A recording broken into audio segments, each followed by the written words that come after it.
The ultimate trade at At-Taghaabun, AI trading bots. Welcome or not, believe it or not, we are now using AI trading bots to buy or sell with the obvious desire to get the most money, the best profit through market trading. One just has to sit or stand and anxiously wait for the outcome.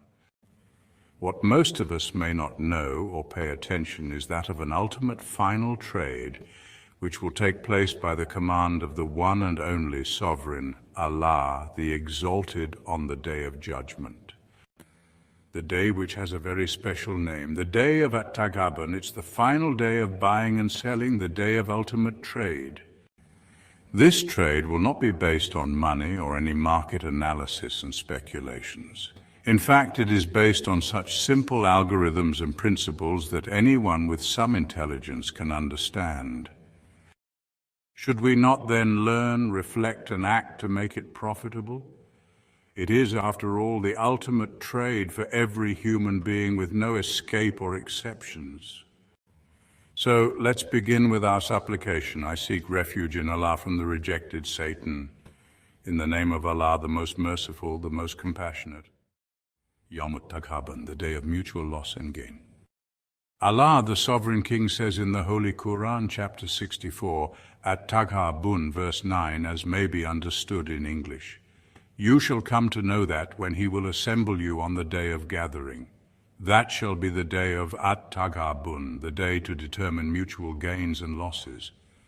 Whoever believes in Allah and works righteously, Allah will have his evil deeds expunged and will admit him to gardens beneath which rivers flow.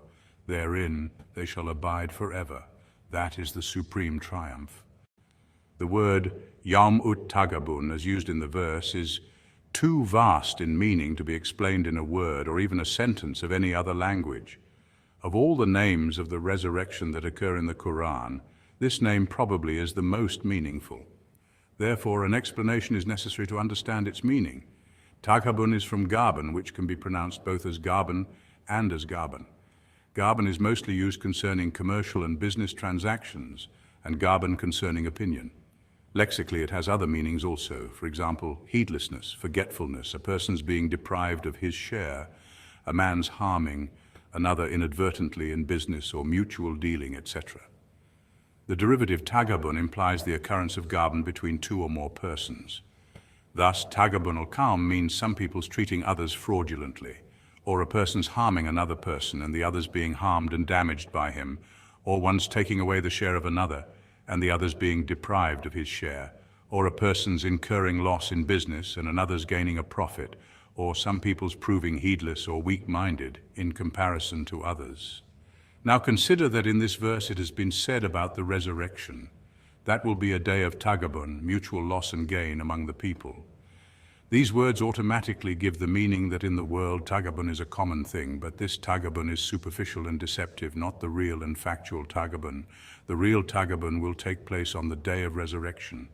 There it will become manifest as to who actually incurred the loss and who actually earned the profits, who actually was deceived and who proved to be prudent and sensible, who actually had invested all his life capital in a wrong bargain and become bankrupt, and who had invested all his energies and abilities, wealth and time, in a good bargain and earned all the benefits and gains, which the former also could have earned had he not been deceived in understanding the truth about the world. The commentators, while explaining the meaning of At-Taghaabun, have given several meanings of it, which are all correct and throw light on different aspects of its meaning. Some commentators have explained that on that day the dwellers of paradise will take away that share of the dwellers of hell which they would have had in paradise had they done good deeds in the world, as did the dwellers of paradise. And the dwellers of hell will take away that share of the people of paradise which they would have had in hell had they done evil deeds in the world. This is supported by a hadith which Bukhari has related in Kitab al-Riqaq on the authority of Abu Hurairah, saying that the Prophet, peace be upon him, said, "Whoever goes to paradise will be shown the place which he would have had in hell had he done evil deeds in the world, so that he may give more and more thanks to God. And whoever goes to hell will be shown the place which he would have had in paradise had he done good deeds in the world, so that he may feel more and more remorseful."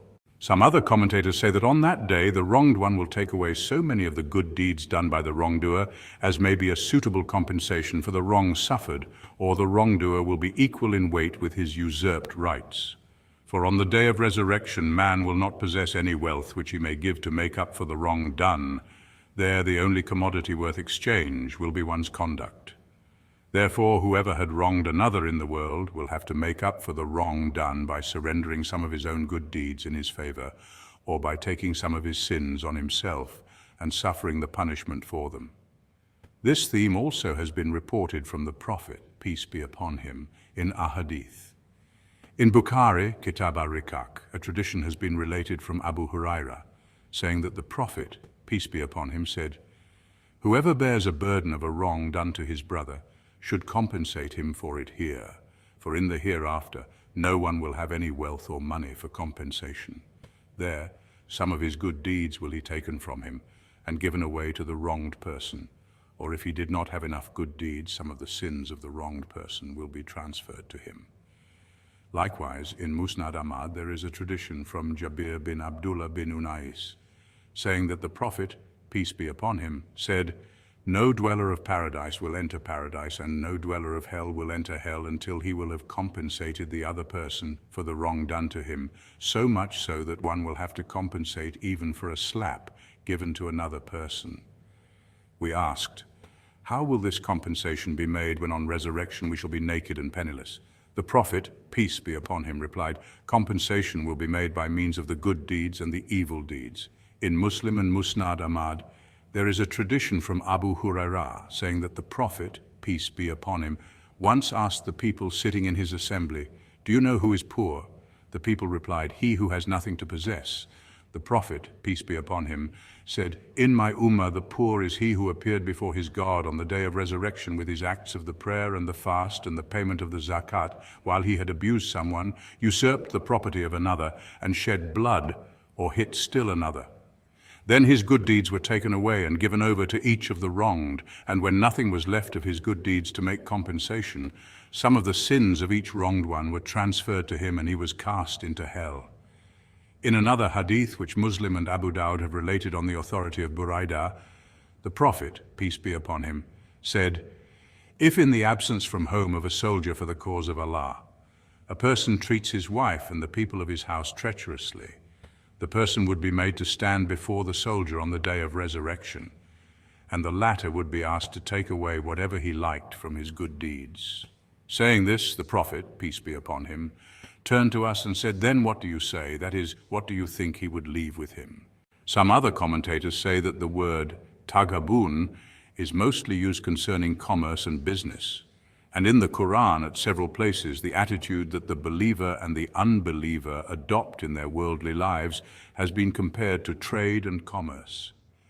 If the believer giving up disobedience adopts obedience and invests his life and wealth and effort for the cause of God, he is giving up a bad bargain and investing his capital in a business which will fetch him much gain and profit in the end. On the contrary, if an unbeliever abandons the way of obedience and invests his entire capital in the way of disobedience to God, he in fact is a trader who has purchased deviation for guidance and will incur loss in the end. The gain and the loss of both will become manifest on the day of resurrection. It may well so happen in the world that the believer appears to be the loser and the disbeliever the gainer. But in the hereafter they will see who actually had made the right bargain and who the wrong bargain. Yet another form of At-Taghaabun is that in the world the people go on cooperating with one another in unbelief and sin, injustice and wickedness, with full peace of mind, with the confidence that they are enjoying fully mutual love and friendship. The mutual intrigues and comradeship of the members of wicked families, immoral guides and their followers, gangs of thieves and robbers, alliances of corrupt and unjust officers and officials, groups of dishonest traders, industrialists and landowners, groups established to spread deviation, error and mischief, and nations and governments which support and uphold injustice and wickedness in the world, is based on the same confidence. The individuals belonging to each of these groups harbor the impression that they are good companions of one another, and their mutual cooperation is proving very successful. But when these people reach the hereafter, they will suddenly wake up to the realization that they had been grievously mistaken and deceived. Each one of them would feel that the one whom he considered his best father, brother, wife, husband, child, friend, companion, leader, guide, disciple, or supporter and helper had been in fact his worst enemy. Every kind of relationship and friendship and bond of love and reverence will change into enmity. They will all abuse and curse each other, and each one will desire that maximum responsibility of his crimes be laid on the other, and will strive to get him severely punished.